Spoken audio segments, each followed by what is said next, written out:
सगळ्यांना नमस्कार।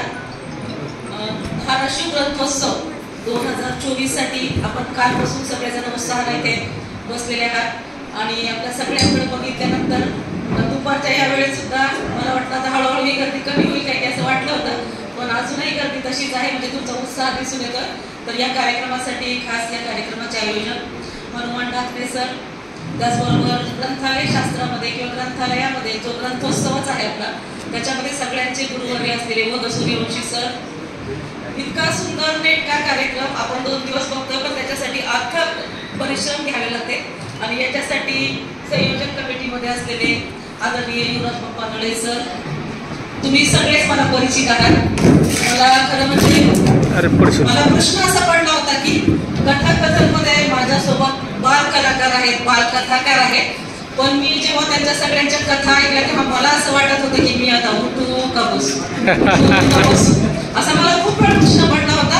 कारण अतिशय कशा त्यांनी बहारदार कथा आपल्या सगळ्यांसमोर सादर केलेल्या आहेत आणि खरं म्हणजे कथा थोडीशी मागे पडत आहे असं वाटत असतानाच कथा ऐकण्यासाठी सन्माननीय व्यासपीठासोबतच तुम्ही सगळे जे रसिक प्रेक्षक म्हणून इथे आहेत, मी सगळ्यांना अगोदर नमस्कार करते। मी अगदी सुरुवातीला सांगितलं की मला खरंच भीती वाटत होती की अगोदर वाटलं, मी विचार केला की सगळे माझ्यासोबत बाल कलाकार आहेत आणि आता माझ्या ज्या कथा आहेत त्याच्यातही मोठ्यांसाठीच्या कथा आहेत। तर मला असा प्रश्न पडला होता की आता नेमकी बालकथा घेऊ का मोठी कथा घेऊ? म्हणजे या बालकांनी इतक्या मोठ्या कथा घेतल्या की माझ्या मनामध्ये तरी नटून तयार झाली। कारण आता गाढव काही मिळायचं नाही, दिंड तर काही अजून बदलली नाही, ते दारू अजून बदलली नाही, फक्त गाढव तेवढं बदलावं लागेल, म्हणजे कथा टू तयार झाली। तर मुलांनी अतिशय चांगले आणि आयोजन टीमचं मला एक विशेष कौतुक असं करावंच वाटतं की मला थोडासा खूप कथाकथन झाल्या आता सरांनी उल्लेख केल्याप्रमाणे खूप सर बहादर सूत्रसंचालन करतात। खरं तर नवले सरांचं पण खूप कौतुक, त्यांनी खूप विषय कव्हर केले। मला खरं म्हणजे आता प्रश्न असा पडला होता की हा माझ्यासाठी खूप वेगळा कार्यक्रम आहे। बहुतेक वेळा असं होतं की माझ्यासमोर 90% महिला असतात, कुठेतरी 10% एका कोपऱ्यामध्ये पुरुष असतात, पण आज थोडंसं हे झालं की 10%च महिला आहेत, 90% पुरुष आहेत समोर आणि याचं गणित पण बघतोय आयोजकांचं। कारण 90% पुरुष आहेत, 10% महिला आहेत, पण कथाकार म्हणून जे होते ना, एकच कथाकार मुलगा आणलाय, तो सगळ्याला भारी पडला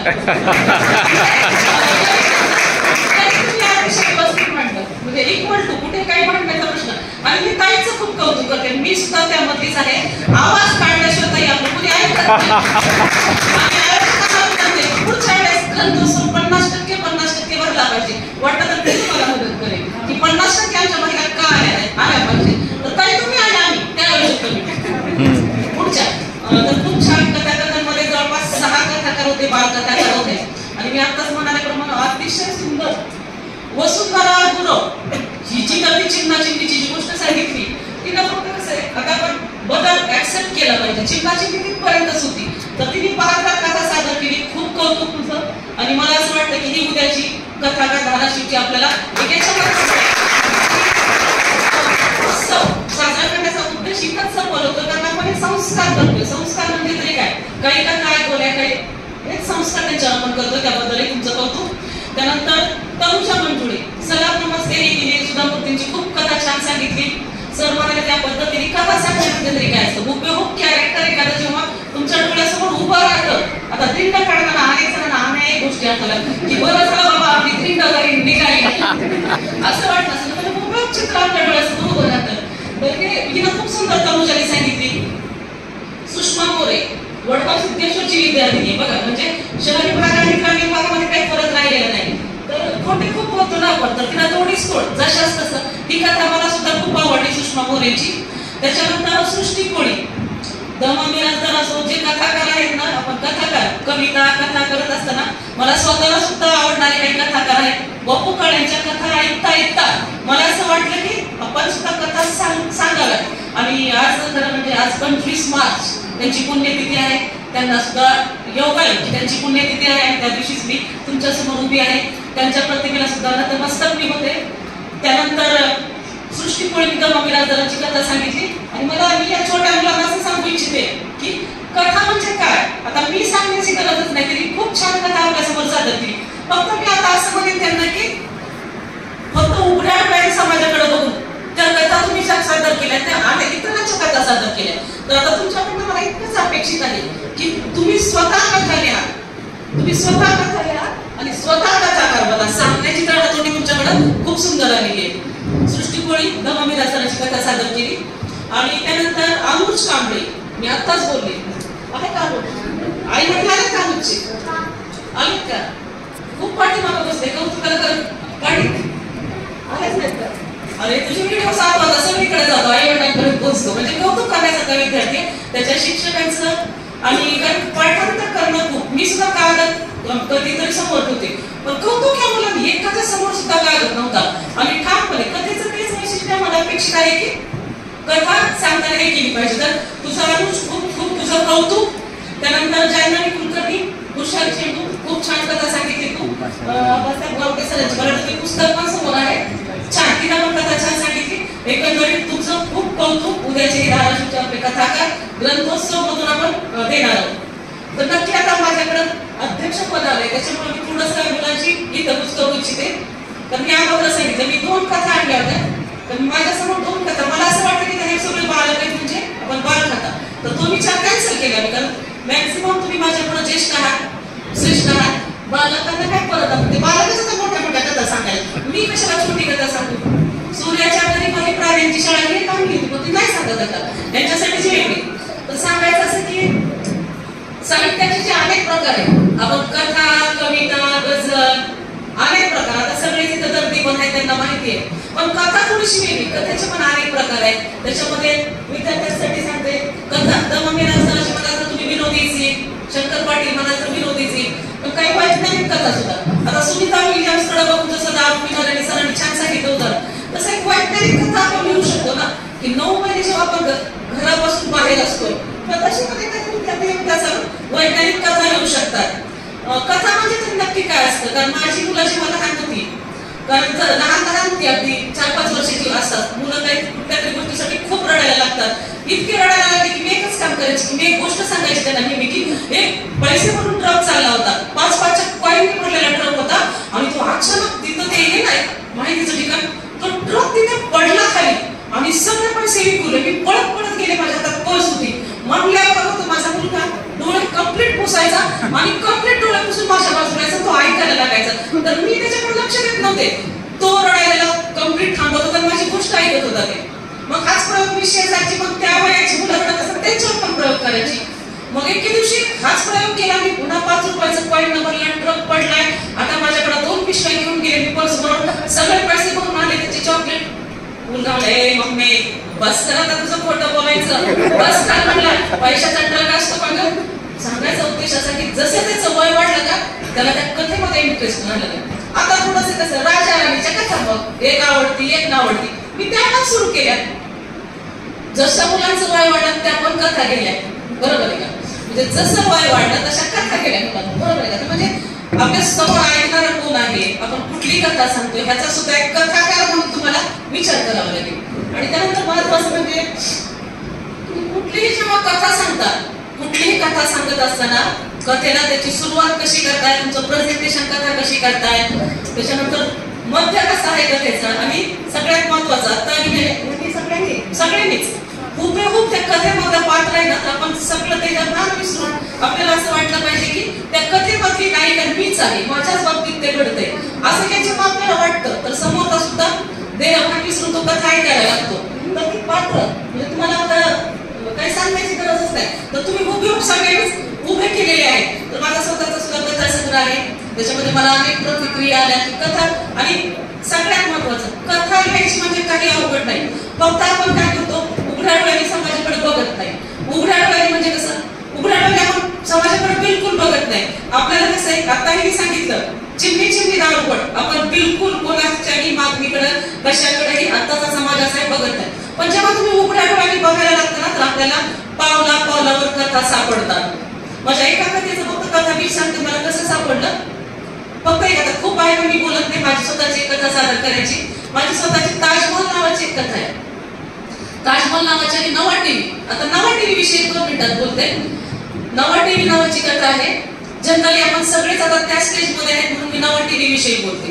कारण जनरली सगळेच आई वडील पोटाला चिमटा देऊनच मुलांना शिकवतात, आई वडील मुलांना शिकवतात. पण कसं होतं की आपण सगळीकडे बघतोय की वातावरण बदलतंय हे 90% नाही तर 99% खरं आहे. त्याला काही कारण असतील. तर असाच एक कुटुंब आहे. त्या कुटुंबामध्ये आई वडिलांनी पोटाला चिमटा देऊन मुलाला शिकवलेलं आहे. आई वडील गावाकडे राहतायत. मुलगा आणि सून शहरी भागामध्ये राहायला गेलेले आहेत. मुलांना घर बांधलंय, मुलांना बंगला बांधलाय. कुठल्याही आई वडिलांना बोले तो मुलगा सांभाळू न सांभाळू आई वडील कधीही चांगलेच असतात. त्यांना खूप आनंद झालेला आहे. पण दोघं नवरा बायको म्हणतात की आपल्याला मुलाकडे जायचंय. बायको तयार होत नाही जायला. मग शेवटी वडील एकटेच जातात, बॅग भरतात, निघतात. 2 दिवस राहतात. मुलाचा बंगला बघतात, मुलाचा पूर्ण बंगला बघतात. आणि बंगला बघत असताना विचारतात की सुनबाई तू चपटा टीव्ही कितीला येतो. मुलं माहित आहे काय सांगते. तर ते वडील सुनेला विचारतात की सुनबाई तो चपटा टीव्हीला किती येतात. आता सुनबाई म्हणतात आता घर बांधले, आताच कुठं फर्निचर केले, आता हे म्हातारं नक्की गावाकडे चपटा टीव्ही नाही लागला. सुनबाईचं डोकं फिरलं. मग रात्री झोपल्यानंतर बेडरूम मध्ये त्यांनी तिच्या नवऱ्याला म्हणजे ते जे काका गेले त्यांच्या मुलाला सांगण्याचा प्रयत्न केला. बाबा आले, बाबा मला सकाळपासून विचारतायत चपटा टीव्ही कितीला आहे, चपटा टीव्ही कितीला आहे. बाबा मला विचारताय तुम्ही बाबांना सांगा आत्ताच बांधकाम झालेलं आहे, हे फर्निचर घेतलेलं आहे, 90,000 1 लाखात तो चपटा टीव्ही तर आपल्याला टीव्ही देणं होणार नाही. बाबांना तुम्ही स्पष्ट शब्दात सांगायचं. मूल काय शेवटी एकीकडे बायको हे ते बिचारे भिंतीकडे तोंड करून झोपी गेले. त्यांनी काहीच बायकोला उत्तर दिलं नाही. पण हिच्या मनामध्ये की आता हे नक्की काही मला बोलले नाही, उद्या नक्की घे त्यांच्या बाबाला चपटा टीव्ही घेऊन दिला. 2 दिवस गेले. तिला टेन्शन येलं. बाबा गावाकडे पण जायला ना सोनबाई चपटा टीव्ही कितीला येते. त्यांनी दुसऱ्या दिवशी प्रश्न विचारला. तिला काहीच उत्तर दिलं नाही. बाबा विचारे आले. दुसऱ्या दिवशी बाबा म्हणाले की मी आता निघतो सुनबाई, मला खूप तुमचा संसार प्रपंच आवडला. मनातून आनंद झाला की आता बाबा चपटा टीव्ही न घेता बाबा चालले म्हणजे लाखा आमचं घर बुडत होतं असा सुनेचा विचार. बाबा निघालेले आहेत. बाबा निघता बाबा खुर्चीवर बसले. टीपॉय समोर आहे. सुनबाई संस्कारित आहे. शेवटी तिला नवऱ्याचा थोडा विचार असेल. संस्कारित असतात सुना सुद्धा. ती पाया पडायला गेली बाबांच्या. बाबा म्हणाले बेटा बस, बेटा बस. बसली. तिला म्हटलं आता बाबा पुन्हा चपटा टीव्हीचा विषय काढते. तिच्या मनात धक बाबा बसले. बाबा बसले. बाबांनी पाणी पिलं. दोघं बोलत आहेत. बोलत असताना त्यांनी शर्ट वर केला आणि बनियन मध्ये हात घातला आणि एक पैशाचं बंडल काढून त्या टीपॉयवर ठेवलं. बाबा म्हणाले सुनबाई काल 2 दिवस झालं बघतोय, संसार तुमचा बघून मन भरून आलं, पण तुमच्या घरामध्ये हा जुना टीव्ही जो आहे ना कोपऱ्यात त्या बंगल्याला शोभत नाही. तर हा चपटा टीव्ही ना या बंगल्यामध्ये आहे ना सोयाबीनचे 90,000 म्हणजे कधीला शेवटी कलांटी मिळेल. आपण विचार करतो वेळ आहे त्याच्या सुना पण आहेत, तसे बाबा पण आहेत. कथा काय सत्य घडलेली घटना फक्त मी कथेमध्ये बसवली. अशा कथा आहेत तर त्या फक्त समाजाला त्या कथा म्हणजे ही कथा म्हणजे जास्त ज्येष्ठांना जास्त आवडली. सुनबाईंना थोडी कमी आवडली पण ज्येष्ठांना जास्त. तर मी जास्त बोलत नाही. माझी स्वतःची एक कथा ठेवू ना वेळ आहे.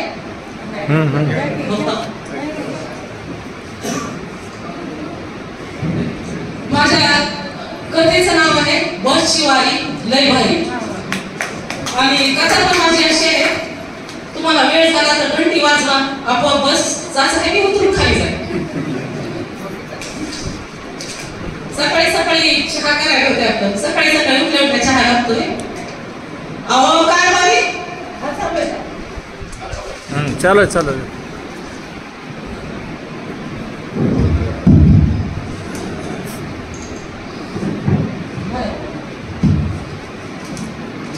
सकाळी चहा चालू होता माझा.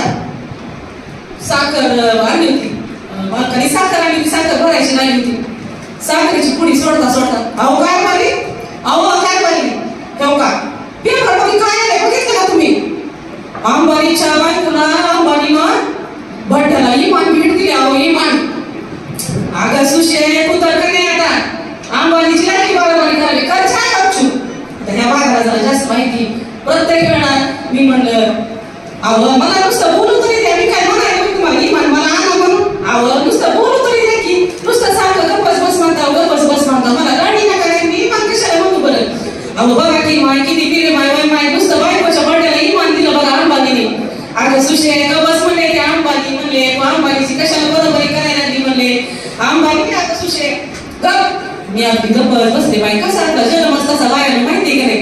लहानपणापासून बापू मी म्हणायचे गबस सारखं बापू मी म्हणायचे गबस म्हणायचे मला. आणि बापूची मी काही चूक नव्हती. आम्ही 4 बहिणी आणि सगळ्यात थोरली मी. तर बापू आपलं सारखं म्हणायचे गबस. तर मला तुम्हाला सांगते मला गाडी इतकी आवडायची नाही लहानपणापासून. तेव्हा मी लहान होते तेव्हा गाड्या नव्हत्या.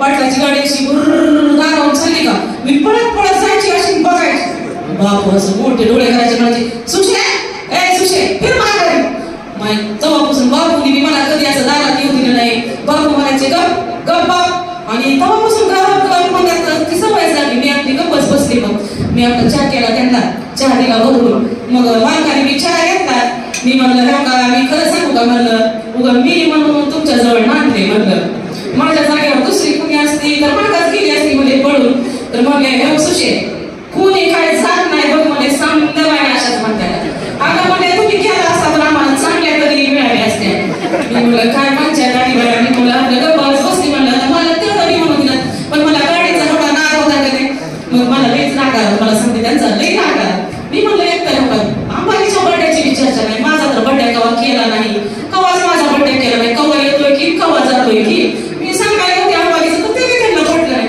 मला जरा राग झाला मी आपली गप्पच बसते पण माझा आजी आईच्या शाळेत जायचा होता ह्या फोनवली शाळेत जायचा होता माझा आजी आईच्या 2 फोन आहेत मला तर मग मी म्हटलं बायका मानकाचा राग आला मी गप्प बसले मी म्हणलं आता मेथीची भाजी करायची होती मला आणि मी मेथी खुडायला घेतली मेथी खुडायला की मला आता राग आता म्हणलं करता येईल भाकरी मेथीची भाजी आणि तुम्हाला सांगते मी मेथी खुडायला तिथंच बसते चुलीजवळ चहा झाला होता मेथी चहा घेतला होता आणि मला घरात बसले माझ्याजवळ मी म्हणलं मला राग आला मी काय बोललेच ना मी आपली खाली बघून मेथी खुडीत होते तर माझ्याजवळ बसले ती बसते मग मेथी खुडायला लागले मी म्हणलं आता बाई म्हणलं काय झालं कडे आज मी म्हणलं मला मेथी लागले खुडायला तर म्हणले सुशे मी आपली बोललेच नाही म्हणले अगं सुशे मी काय म्हणतोय मी म्हणलं काय म्हणतो तुम्ही म्हणता मी ऐकते आता जेव्हा झालाय म्हणलं आपला तसं नाही का सुशे मी काय म्हणतो आपल्याला किती वर्ष झाले का मी म्हणलं आता बाय ऐका पंचायत म्हणलं मी म्हणलं तुम्हाला आठवलं का म्हणलं किती वर्ष झाले तसं नाही का सुशे तेव्हा तुला विचारायचंच राहिलं मी म्हणलं काय हो अगं मी तुला बघायला आणतो तू मला पसंत होती पण मला विचारायचं राहिलं सुशे मी म्हणलं काय हो आणि पण मी तुला पसंत होतो बघ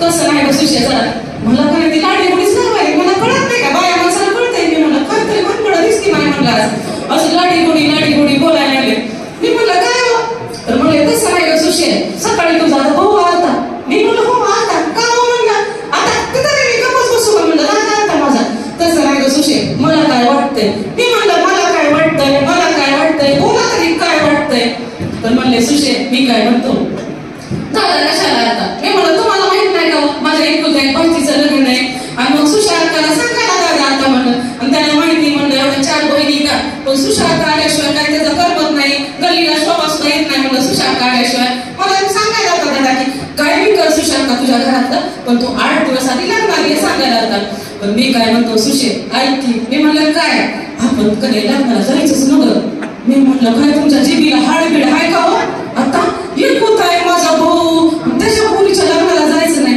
तसं नाही ग सुशे मी काय म्हणतो ऐक की मी म्हणलं काय म्हणणं नेमकं तर म्हणले हे बघ कने तुझ्या सगळ्या बहिणीला गाड्या येतात हो कारण मी मोठी होते बापूनी माझ्या लग्नाची काही गडबड केली मला कुठली गाडी घोडी यांना जसा नवरा मिळाला पदरी पडलं आता कशाला म्हणावं पण मी म्हणलं पवित्र झाला आपलं मी काय बोललेच नाही म्हणलं जसं असेल तसं आपलं तर म्हणले हो सुशे मी काय म्हणतो तुझ्या सगळ्या बहिणीला गाड्या आहेत म्हणले सगळ्या गाड्या येतात लग्नाला आणि आपण कुठं जावं म्हणले एसटीनं लग्नाला मी म्हणलं हे का तुम्हाला यायचं असलं तर या हाय का नाही तिथं पटलं मी म्हणलं तुम्हाला यायचं असलं तर या नाहीतर नका येऊ मी माझ्या माहेराला जाणार आणि तुम्हाला सांगते माझे बापू माझी आई आणि बहिणीच आहे म्हणलं माझ्या त्या गाड्या असतात किती माझ्या लेकराचा तर लाड करतात सारखं म्हणतात माझ्या आजीला आजीला चक्कर मारून आणतात मला सुद्धा चक्कर मारून आणतात आपलीच बहिणी मला गाडी नसते म्हणून काय झालं नाही म्हणलं तर मी काय नाही तर मला म्हणले सुशे मी म्हणतो पण माझ्या बिलकुल मनात नाही की तू कळवला लग्नाला जावं ती म्हणले नाही जायचं लग्नाला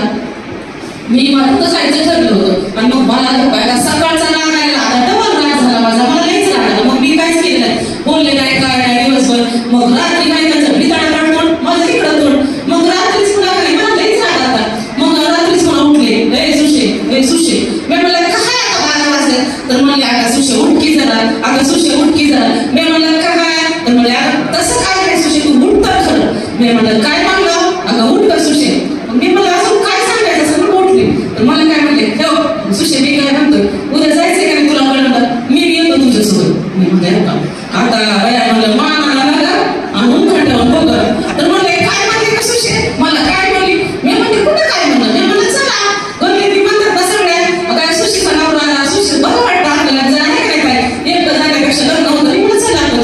मग सांगते तुम्हाला एसटी ना आम्हाला गाडी तर नाही. मग सकाळी जाऊ म्हणून मला तर किती आता आनंद झाला. सकाळी लय लवकर उठले, 4 वाजता उठले, सगळी आवरावरी केली, पिशव्या भरल्या, आजाला मी कापड आणून ठेवले. पण बघितली सगळ्यामध्ये सुशीची पोर आले, लय म्हटली तुम्हाला सांगत नाही, लय म्हटलं ती मला एवढ्या गाड्या माझ्या बहिणी करे. पण त्यांच्यापेक्षा मला सगळ्या बोलली बघा, ती भमाका सुमाका सगळे मला छान बोलली त्या, तुम्ही जेवायला बोलली त्या सगळ्या गल्लीमध्ये नुसतं सुशी आली माय त्या बहिणीपेक्षा माझं मला माहित होतं. मग मी सगळं आवडलं काय मला मी साड्याच्या 2-4 जास्तीच्या आणल्या होत्या मानकाला सांगतात. तर मला हळदीला केला मी आणून ठेवल्या होत्या, मी मानकाला सांगितलंच नव्हतं. मग सगळ्या पिशव्या भरल्या आणि तुम्हाला सांगते धाराशिवमध्ये स्टँडवर गेले मी. धाराशिवमध्ये स्टँडवर गेले तुम्हाला सांगते. आणि मला तर लय जात आहे तर मानकाला अजिबात आमच्या आवडत नाही पुढं केलेलं. मग तिथं धाराशिवच्या स्टँडवर तुम्हाला माहिती सगळ्याला की धाराशिवच्या स्टँडवर तिथं बाबळीचं झाड आहे का, बाबळीच्या झाडाखाली उभारले मी. माझ्यासोबत आजी यायच्या होता, माझ्या गाड्या बघायला. आणि तुम्हाला सांगते ती लागलं की म्हणायला धाराशिव कळम. अगं माय मी म्हणलं धाराशिव कळम हे आम्ही पिशव्या घेतात पळालं की त्या गाडीत हे पळालं कुणाची बाईक आणते. धाराशिव कळम गाडी फेल असल्यामुळे गाडी जाणार नाही. हे म्हणलं बया काय कमाल आहे म्हणलं. आता मी म्हणलं किती दामानं सांगायला ग माय म्हणलं जरा. आम्ही तिथवर गेला, मालकाने माझ्याकडे बघितलं आणि पुन्हा मग मी म्हणलं आता गाडी फेल आहे. माय म्हणलं नशीबच आपलं, मला किती घाई झाली. मला कळम गाडी मिळाली पण मला आनंद झाला. आणि पुन्हा मला म्हणलं उभारतं बाबळीच्या झाडाखाली उभारते. डोळ्याकडेच बघितलं की मला कळलं. मी आपली गप्प बसते आणि तुम्हाला सांगते कळम धाराशिव जवळ अंतर आहे. पुन्हा एक 10 मिनिटं झाले, पुन्हा ती बाई म्हणायला लागली धाराशिव कळम. आमच्या मालकाने उचललं की पिशव्या. मी म्हणलं आव ती पुन्हा फेल असायची म्हणलं थांबा. म्हणले आता येडेस का काय म्हणले सगळ्या गाड्या फेल असतात का. ही माझ्या पुढं मला पळाले, मालकाच्या मागे मी गेले. माझ्यासोबत आजीला विजया लय जोरात मालक पळाले. गर्दी होती, सोमवारचा दिवस होता, कळमचा बाजार सोमवारी असते कळमच्या आहेत. मग लई पुढे गेले मी. तुम्हाला सांगते पहिल्या गाडीवर गेल्याची मला खालीच पडले. मी म्हणलं मला आता म्हणत आता कळस ना थपकल्या पहिल्यावरच मला खाली पडले. मी कसं तरी धरलं.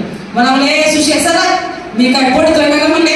धाराशिव देवाच्या गाड्याच खराब आहे म्हणून मी पडलोय म्हणले. आता मी काय पडतोय म्हणले गाड्या खराब आहे म्हणून पडले. आणि मला सांगते मी पदर लावलो मी हसू द्यायचा. पण म्हणलं मला आता काही असेल म्हणा तर पुन्हा मला माझी इथून रिंड काढते म्हणलं महागारी. मग मी आपली खबर बसते आपली रिंड निघायची म्हणलं मला जरा रागीत होते. मग बसते मी म्हणलं मला आता कसं करावं म्हणलं. मग आम्ही वर चढला तर तुम्हाला सांगते सोमवारचा दिवस होता. सोमवारला कळमचा बाजार असते. हे गाडी गच्च भरली. मला फक्त म्हणून बसायला जागा आहे. माहिती म्हणलं नका का जागा मिळाला किती काय अंतर आहे. माझ्याला जायचं असतं माझी माय म्हणलं एका पायावर सुद्धा जायला वाईट काय होती. मी म्हणलं एका पायावर जाईल पण मला आता बाहेरला जायचंय. मी म्हणलं आता काय दुसरी गाडी नाही आपल्याला ह्याच्यातच बसू म्हणलं आपण तासात तर जाते म्हणलं कळम. आणि मग तुम्हाला सांगते म्हणलं उभं करायला ना म्हणा तर गच्च गाडी भरलेली होती. उभारले आणि मी मला आता काय झालं तर तुम्हाला सांगते तेवढ्या गाडीमध्ये पण एक माणूस आला. तुम्हाला सांगते त्याच्या पाठीवर पिशवी आलं आणि ती काय म्हणायला लागलं खबरदार कोणी आपल्या बसे दिले का नाही. मी म्हणलं माय आता गाडी मिळाली होती ती अंतर पाहिजे का कोणी म्हणते का नाही. माय म्हणलं ती आलं नाही. माय म्हणलं आता माय म्हणलं माझ्या भाऊजीचं लग्न. आता माय म्हणलं सुशांतशिवाय कसं लग्न. माय म्हणलं गाडी घेते काय नाही. माय म्हणलं आमची बघून मला तर भीती वाटाली. आणि खबरदार कोणी आपल्या बसे दिले का नाही. पुन्हा काय म्हणते पप्पू कुल्फी मला खुद आपली जीव आहे का. मी मला असं माय म्हणलं माझा जीव घेता की म्हणलं दादा मला हे काय पटत आहे तुझी बोलायची दादा म्हणलं जीव घेता. माय म्हणलं मी काय माय म्हणलं मी तर म्हणलं नाही ही मार्केटची पॉलिसी. म्हणलं मार्केटची पॉलिसी. माय म्हणलं तर माझा जीव घेता की नाही बाबा म्हणलं असं नको माहिती जाऊ नाही बाबा म्हणलं मी माहिती निघाले आधीच म्हणलं माझी आई तर माझी वाट बघायची असेल. आणि मग मालकाने काय केलं पुन्हा मोठी वेळ केली माझ्याकडे. मी आपली गप्पच बसते नाही म्हणलं पुन्हा असं आपल्याला माघारी घ्यायची. मी आपली गप्पच बसले. आणि तुम्हाला सांगते गाडी तर अशी खचाखच भरली होती की मला बसायला जागा नाही. पण एका पायाला आपल्याला बाहेरला जायचं होतं. आईच्या मला धरलं होतं, एकानं पादाला धरलं होतं, एकानं हाताला धरलं होतं. मालकाने आपल्या दोन्ही पिशव्या घेतल्या होत्या. मग मी मला जरा बरं वाटायला काय म्हणलं आता गाडी हालायला लागली म्हणून. तुम्हाला सांगते गाडीचं ब्रेक हल्ली गाडी ड्रायव्हरनं गाडी सुरू केली तेवढा तुम्हाला सांगते खडखड कधी एक माणूस आलं. मला वाटतं ती बहुतेक रोजचा असावं काय की कंडक्टर ती माणूस असलं. त्याच्या डोक्यावर होतं हेल्मेट पाठीमागं तसली बॅग. आणि मी म्हणलं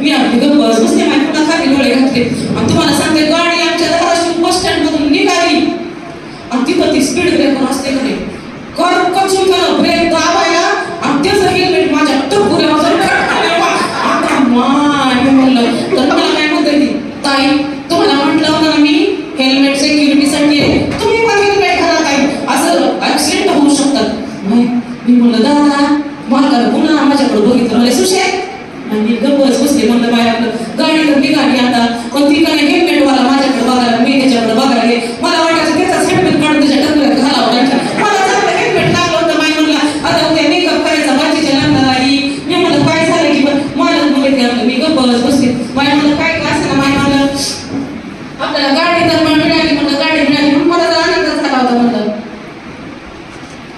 गाडी कशी तरी मिळाली मला आनंद झाला खूप आनंद झाला होता मस्त गाडी निघाली सगळं हे झालं आणि तुम्हाला सांगते थोडा वेळ तिथं काय झालं एक छोटंसं मुलगा गाडी आली काय गाडी मस्त कळम रोडला लागली होती मला एवढा आनंद झाला ना म्हणलं आता एक तासामध्ये घरी चालले आई बापू माझी वाट बघायला असते म्हणलं माझ्या सगळ्या गल्लीतल्या मैत्रिणी सुशी आली लई मला प्रेम करतात गल्ली आणि तुम्हाला सांगते जगात लई भाऊज आहे तुम्हाला माहिती मला कसं काय असतात पण मला जर भाऊज माझी चालली ना मी म्हणलं का नुसती सुशांका करते ती मला म्हणलीच होती ताई तुम्ही आले बघा मी काही करायची नाही बाका म्हणली तर मला तिची काही काळजी माझा भाऊ होत आहे मला आता जायचं होतं तुम्हाला सांगते आणि गाडी अशी मस्त गाडी सुरू झाली होती तिथे पोरग मागायला लागलं हो काकू बाबा इथं बसा हो काकू इथं बसा म्हणजे त्या दुसऱ्या वेळेस म्हणत होती पोरग हो काकू इथं बसा आणि त्या भाईने त्याला हात उगारला म्हणजे त्या पोराला खान करे असं हात उगारला आणि त्या पोराला असं जोरात भोकाट बसत ए आई आई आई आजोबा मला मारायले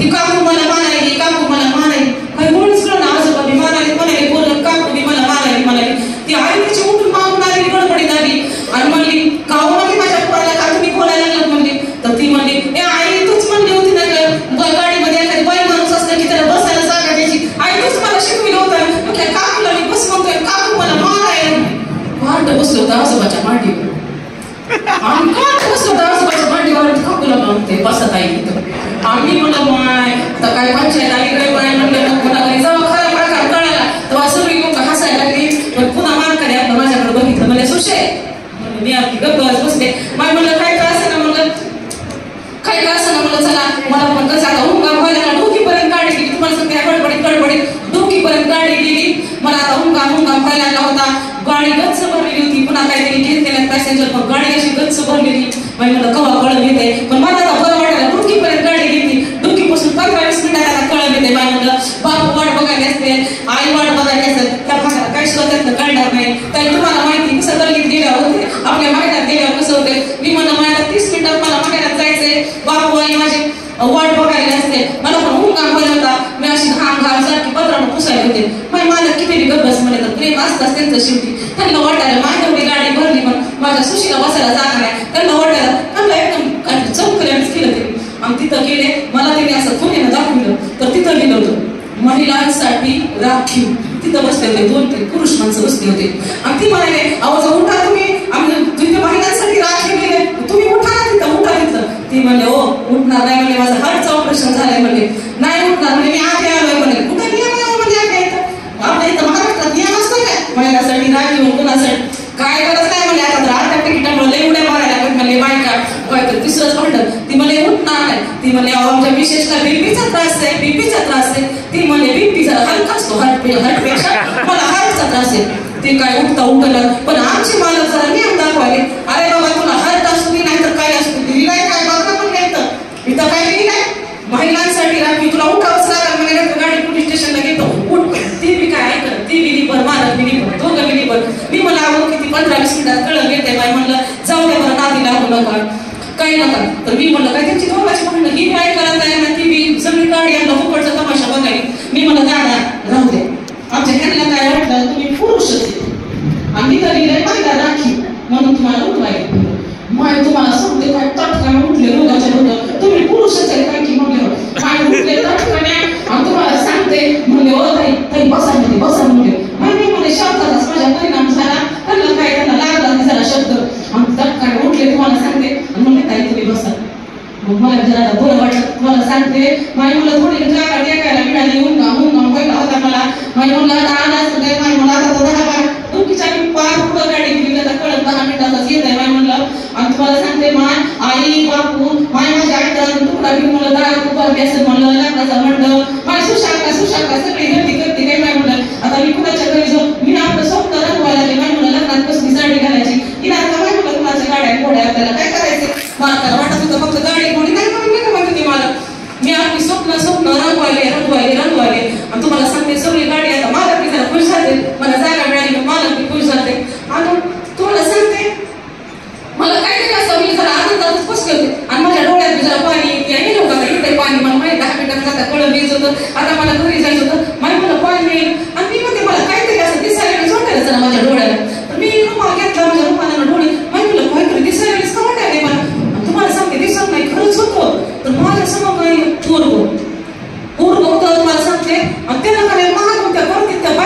तर त्याच्या खिशामध्ये 2 गणकर.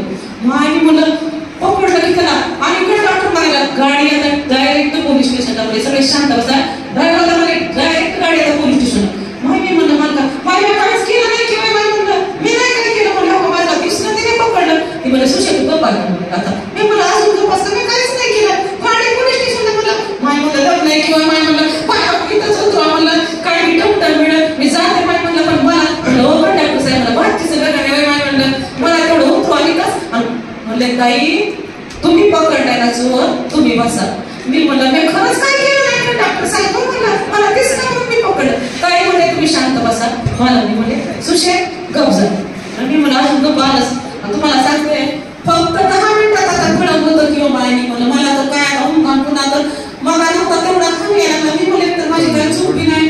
गाडी म्हणले तर डायरेक्ट कळमच्या पोलीस स्टेशनला. कधी पोलीस स्टेशन बघितलं नाही आणि नेमकं माझं पोलीस स्टेशनच्या बोलली. मी म्हणलं माझ्या सुशीला पोलीस स्टेशन मध्ये मला म्हणे सुशी जरा गप. तुम्हाला सांगते गाडी नीट पोलीस स्टेशनला गेली आणि काय मानकडे की बाबा गाडी त्या गेट मध्ये गेली नाही तर खडखड खडखड काटे आणि बुट वाजली. 5-25 पोलिसांनी गाडा घातला गाडीला. मायने म्हणलं आता मला पकडून जर गेलं तर माझ्याच गल्लीत पोलीस स्टेशन आहे. म्हणलं माहीत तर गाडी तर काही ती नाही. आता मला काही तर बसवी देत का. मला म्हणे सुशे गप्प. आणि तुम्हाला सांगते 3 जण आला पोलीस गाडी. मला सुशीला ताई कोण आहे सुशीला ताई कोण आहे साहेब बोललाय. मायना म्हणलं आता तर काहीच करत नाही. म्हणलं पण साहेब मला म्हणजे सुशी गप्प चल. मी गेल्याला पदर सावरला डोक्यावर पदर घेतला. माय म्हणलं आपल्याच गल्लीत पोलीस स्टेशन आहे. पदर घेतला. तुम्हाला सांगते मी पोलीस स्टेशन मध्ये गेलं. साहेब म्हणले सुशीला ताई मोस्ट वॉन्टेड गुन्हेगार तुम्ही पकडलाय. बलात्कार मंगळसूत्र चोरी गंठन चोरी मध्ये कितीतरी दिवसापासून पाहिजे असला चोरास नेमका तुम्ही पकडलाय. मी मला साहेब खरंच काय केलं नाही किंवा मला सोडावं का मला कधी जाऊ द्या. मला माझ्याकडे उद्या बाकीचं लग्न पुन्हा माझ्याकडे मोठे मोठे डोळे करून बघायला लागले. मी म्हणलं आता काय करावं मला कळच ना.